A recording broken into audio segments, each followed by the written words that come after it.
This horse can sense your stress before you even open your mouth. Right now, it's reading your nervous system, your heart rate, your breathing, even the microtensions in your muscles.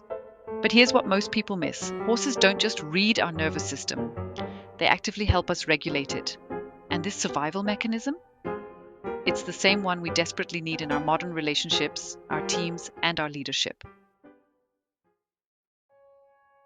Horses are prey animals. Their survival depends on one critical skill: co-regulation. When one horse gets nervous, the whole herd feels it instantly. But here's the fascinating part.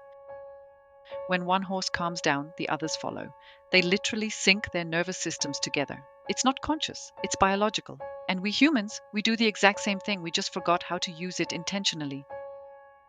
You walk into a meeting and the energy is tense. You can feel it, right? That's co-regulation at work. The problem is, most of us try to communicate before we regulate, and that's where everything falls apart. But here's what's really wild. Horses simply refuse to engage with someone whose nervous system is dysregulated. They'll walk away. They'll ignore you. They'll show you exactly what's happening inside you. And this is the mirror we desperately need. Because the real lesson isn't about the horse at all. It's about learning to recognize when you're dysregulated. Before you walk into that difficult conversation, before you lead that team meeting, before you try to resolve that conflict, when you learn to regulate your own nervous system first, everything changes.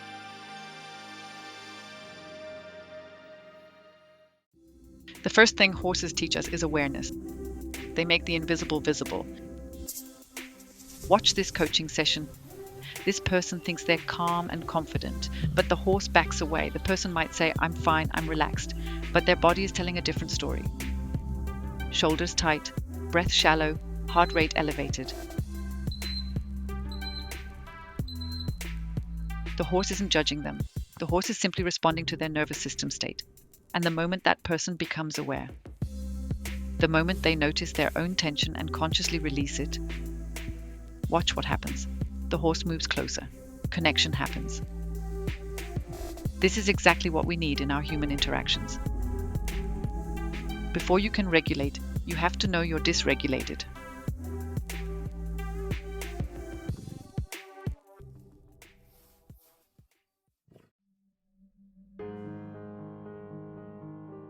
Once you're aware, the next step is learning to regulate intentionally. When a horse is stressed, you'll see specific signs: ears back, tail swishing, muscles tense. But when they regulate, you can literally watch it happen. They yawn, they shake their body, they take deep breaths, they're actively releasing the stress. We can do the same thing, but most of us have been conditioned to suppress these natural regulation responses. We think taking a breath before responding is weakness. We think we need to power through the tension, but horses show us a different way. They show us that regulation isn't weakness, it's wisdom. When you intentionally regulate, when you take those 3 deep breaths, when you ground yourself, when you release the tension in your shoulders, you're not avoiding the challenge, you're preparing yourself to meet it effectively. Now here's where it gets really powerful. Once you can regulate yourself, you can help regulate others. In a horse herd, there's always a leader, the alpha. But the alpha's job isn't to dominate, it's to regulate. When the herd gets nervous, the alpha stays calm. And that calmness spreads through the entire group. This is exactly what we see in horse-assisted coaching when working with teams. The team comes in with tension. Maybe there's conflict. Maybe there's uncertainty about roles. Maybe there's a lack of trust. We use Raoul Schindler's group dynamics model to understand the team structure. The alpha leader, the beta supporters, the gamma collective, and sometimes the omega who's on the edge. But here's what the horses reveal. The alpha's effectiveness isn't about authority, it's about their ability to stay regulated under pressure. When an alpha in the group can maintain their calm presence, the betas feel safe to support, the gammas feel secure to contribute. Even the omega feels invited back in. The horses mirror this back immediately. They show us who's truly grounded and who's just performing confidence. And once a leader learns to regulate themselves first, the entire team's dynamic shifts.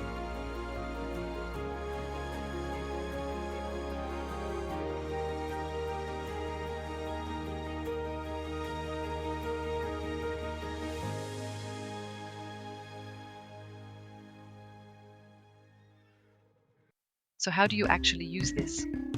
Here are 3 practical steps. Number 1, before any important conversation, a difficult feedback session, a team meeting, a conflict resolution, do a 30-second nervous system check. Ask yourself, how's my breathing? Shallow or deep? Where's the tension in my body? What's my heart rate like? If you notice dysregulation, take 3 deep breaths, ground your feet, release your shoulders. Don't walk into that conversation until you're regulated. Number 2, in the middle of a tense conversation, practice the pause. When you feel yourself getting activated, heart racing, jaw clenching, wanting to interrupt, that's your cue. Pause, breathe, regulate. Horses do this naturally. They pause, they assess, they regulate, then they respond. We can do the same. And when you do, you'll notice others start to regulate too. That's co-regulation in action.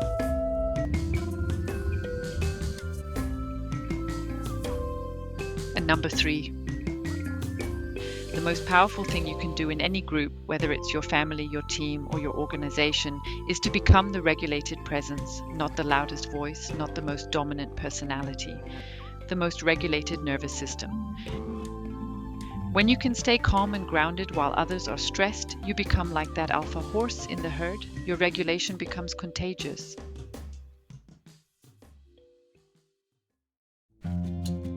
Horses have been teaching humans about co-regulation for thousands of years. We just stopped listening. But in horse-assisted coaching, we're remembering. We're learning to read the signals our nervous systems are sending. We're learning to regulate before we communicate.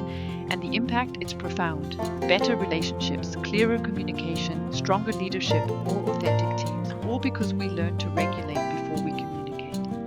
So the next time you're about to walk into a difficult conversation, remember what the horses teach us. Take a breath, ground yourself, check your nervous system. Because the quality of your communication will never exceed the quality of your regulation. If you want to experience this work yourself, if you want to learn what horses can teach you about your own nervous system and your leadership, check out the link in the description and let me know in the comments.